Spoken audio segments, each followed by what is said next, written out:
Kako prenašate poraze? Kako se počutite, kadar vam je šla stvar zelo, zelo narobe? Ne, fajn, ne? No, niste edini. Ogromno nas je. Prej si bil na monodrami od Đureta Đurologija, ki je povedal, da je šele četrtič uspel priti čez sprejemce na igralski akademiji. Pa vemo, da je vrhunski igralec. Ampak podcenjeval je mogoče pripravo, tako kot je sam omenil. In tako je za pripravo tudi pri nas. Ali v športu, ali v poslu, ali v življenju, za razgovore, za delo, za sestanek s potencialnim kupcem, za sestanek ali kolegi znotraj podjetja. Na vse se treba pripraviti.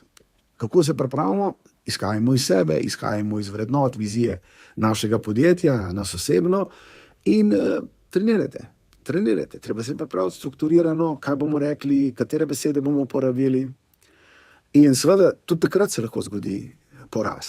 Mogoče smo narobe razumeli agendo, kaj sploh je namen. Mogoče smo izbrali narobnega kupca. Mogoče smo šli na naroben intervju za delo, ker je bil pogoj kitajščina, jaz pa mandarinščine ne govorim, recimo. Se pravi, priprava je pomembna, ampak seveda takrat, ker vidimo, da smo tudi, da imamo kapacitete, da imamo neko kompatibilnost s tistim, kar iščejo drugi ljudje.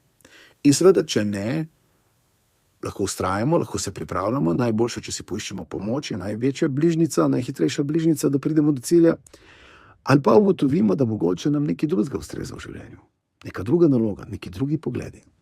Kako delate, kako se soočate vi z uspehi, ampak kako se soočate s porazi, to je še bolj pomembno.